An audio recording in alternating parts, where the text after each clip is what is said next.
The master Wherein said, "If you practice with the mind, you turn the lotus. If you do not practice with the mind, you are turned by the lotus. If your mind is correct, you will turn the lotus. If your mind is incorrect, you will be turned by the lotus. If the wisdom of the Buddha is opened, you will turn the lotus. If the wisdom of sentient beings is opened, you will be turned by the lotus." This Dharma is unutterable, inexpressible, and impossible to explain in words, which are only signs. It is beyond the realm of terms and concepts. Among all the other living beings, no one can understand this Buddha Dharma except the Bodhisattvas, whose resolve and faith are firm. The Dharma of the Buddhas is extremely subtle and profound, inscrutable and faultless, and beyond reckoning or discussion. I know the marks and meanings of this Dharma, as do Buddhas of other ages across the universe. Let it be known that the teachings of the Buddhas do not differ. One should thus display great trust and faith in the lotus blossom of the wonderful Dharma. I speak no falsehood. I preach the highest truth.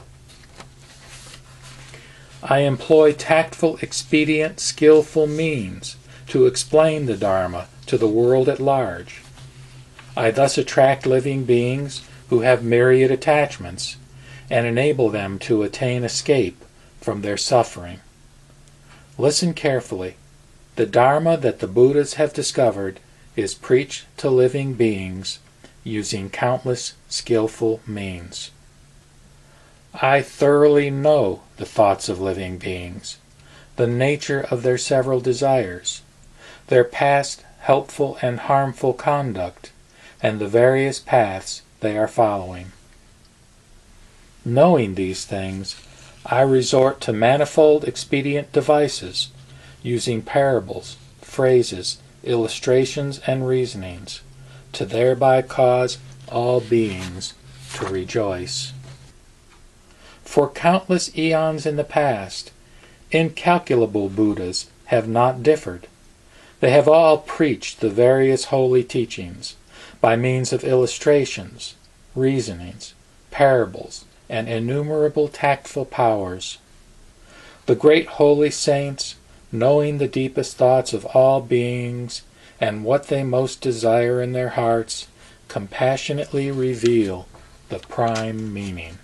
Though the Buddhas of future ages expound countless schools of doctrine, teaching numberless gateways to the Dharma, they shall, in fact, be doing it for the sake of the one vehicle.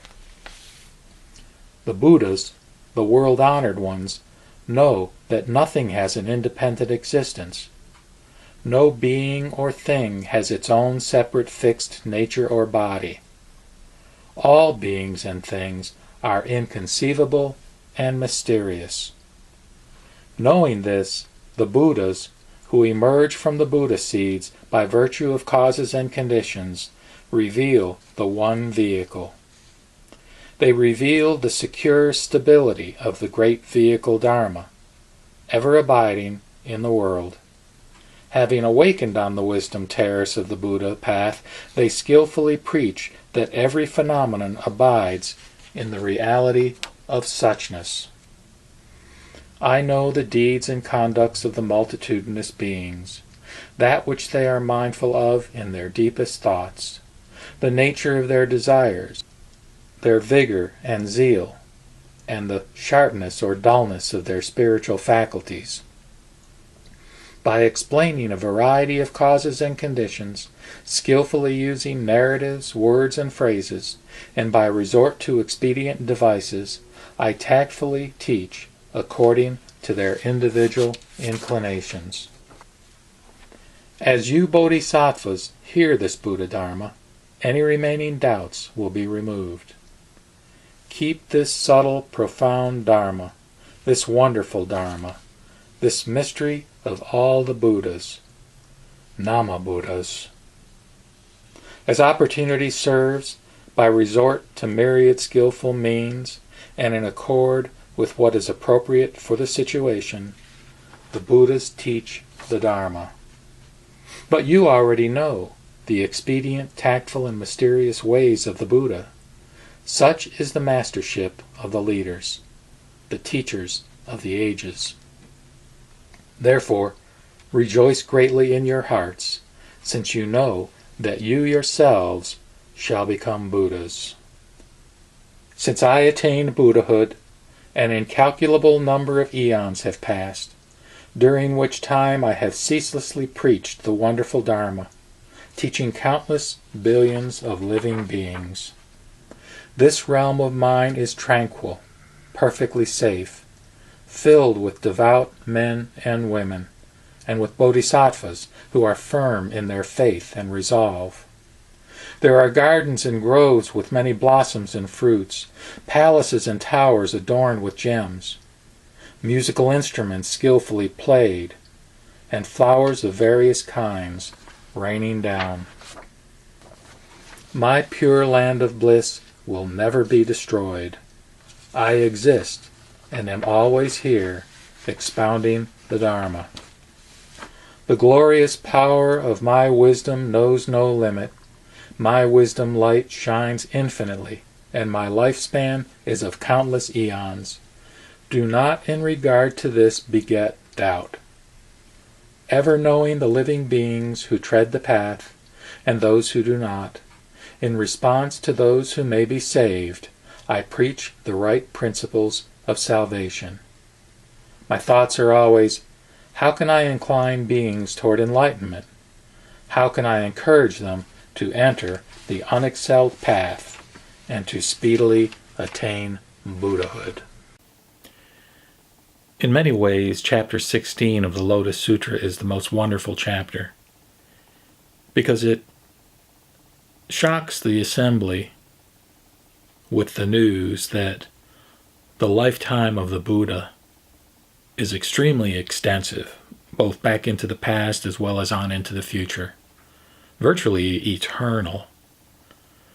This, of course, contradicts in a fundamental way the basic principle within Buddhism of impermanence, but it reflects a deeper reality that there is a Buddha body that we can rely on and that can give us comfort as we face the woes of our daily living.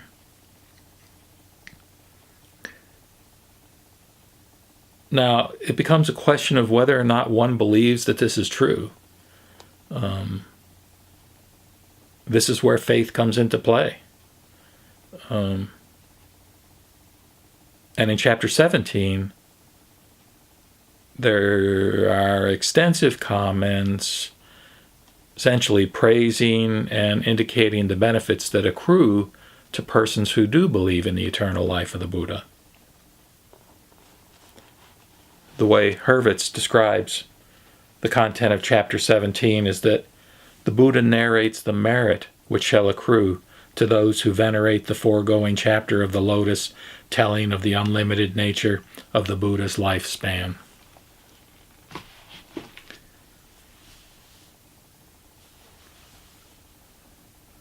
Well, how do we come to such a belief? And this is fundamental, obviously, for anybody who's been watching my videos, as it relates also to my particular lineage and belief system regarding Amida Buddha and the vow that gives us the promise and hope that we'll be reborn in the Pure Land, in his Pure Land. In fact, while this is not of general agreement, I personally love viewing chapter 16 of the Lotus Sutra, the Eternal Buddha in that chapter, as Amida Buddha.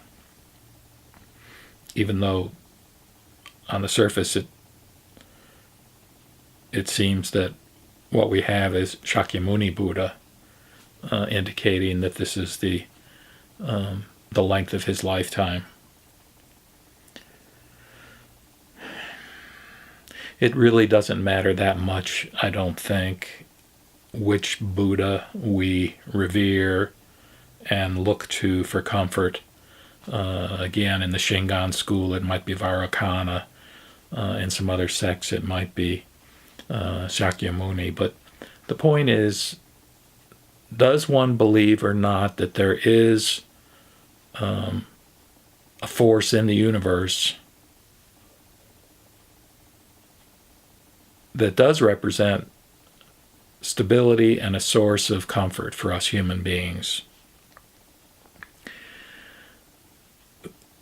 What I want to do is present a basic flow of ideas that can help, perhaps, those who are viewing this video to understand how I come to that conclusion myself. I've taken a still picture of a chart that I put together, and I just want to walk you through it to see if it makes any sense to you. The first line indicates that thinking is dualistic. I've recently been attending some local groups here, primarily emerging out of the Christian tradition, which now, since the 70s, is focusing, or refocusing, I should say, on this notion that there is a reality beyond the dualistic thinking relating to the notion of a separate self and a separate God. But anyway, thinking does break things down into this versus that. And dualism is not a helpful perspective when one is trying to, as this group portrays it, go deeper into who are we and what is the nature of the reality within which we find ourselves. In any case, thinking, which is dualistic, leads to the illusion of a separate, quote, self or ego. While, on the other hand, the nature of reality is non-dual. This is the notion in Mahayana Buddhism of sunyata, which is the basis for wisdom or prajna. Sunyata being sometimes defined as emptiness, meaning, as I've indicated in other videos, essentially empty of any independent self-existence.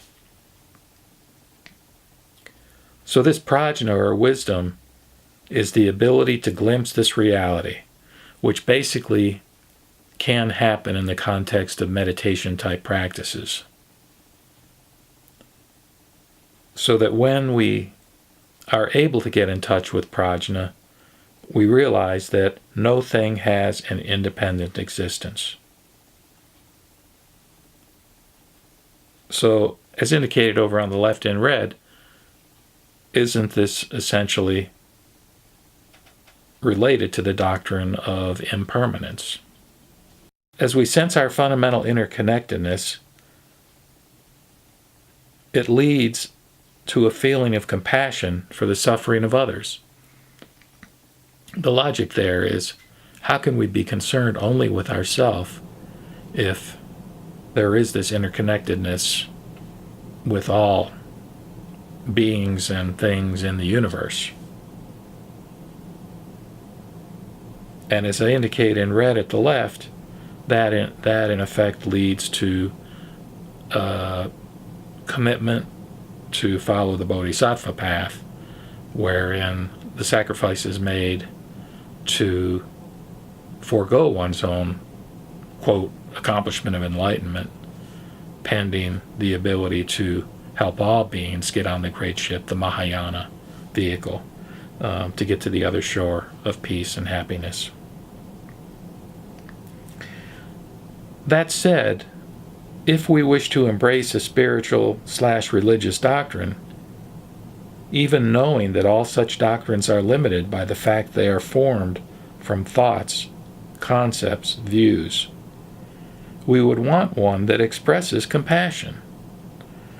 And first off, why would we want to embrace a doctrine? Well, because we as human beings think. We do create thoughts, concepts, views, And so, there's a matter of choice here as to what we choose to believe, what we choose to have faith in. And to select a particular view that not only can provide comfort for us ourselves, but which can serve as an effective mode of communicating teachings to others that can provide comfort to them, isn't this basically skillful means, as taught in the Lotus Sutra? So as a skillful means, one would, if one is oriented that way, one might have a desire or a motivation to adopt one or another doctrine that is consistent with the idea of helping other people with their suffering. The other thing we need to remember is that the ultimate Buddha body is beyond all such concepts. It is inconceivable. So the Dharmakaya, the Buddha body, which you can say in some ways is the eternal Buddha of the 16th chapter, can't really be pinned down with any particular attributes or characteristics. Although if we take it back to the level of the Sambhogakaya, or the spiritual level, which truly probably more is what's being described in the Lotus Sutra, 16th chapter, the two essential attributes are wisdom and compassion. Wisdom being the awareness of the interconnectedness, and compassion being the natural result that flows from that. So, out of compassion, we can imagine a manifested spiritual level Buddha, which for me, as I've indicated more than once, is Amida. And of course, what Amida does is describe an easy path for beings to be less attached to ego. And isn't that really what we want from a spiritual discipline, from a spiritual life, is to not be as tied into this rigid notion of I, me, and mine. And isn't that ego really the source of our suffering? So that by having faith in a Buddha who exists eternally as a source of comfort, it can take a big burden off of us, a burden to be perfect in our moral precepts, to be perfect in our knowledge and understanding of the Dharma, even to be perfect in our faith and commitment. I'm recalling that Shinran's disciple Yenbo, who wrote the wonderful volume Tannisho, describes an interaction he had with Shinran where he said to Shinran, well, look, basically, if we're going to be reborn in the Pure Land of Bliss, I mean, why wouldn't you want to go now? I feel bad because I don't want to go. In other words, Wenbo was saying he wants to continue in life. He doesn't want to die just on the basis that there's going to be a blissful rebirth in a Pure Land of Bliss. And Shinran says, I'm the same way. So this belief system doesn't lead to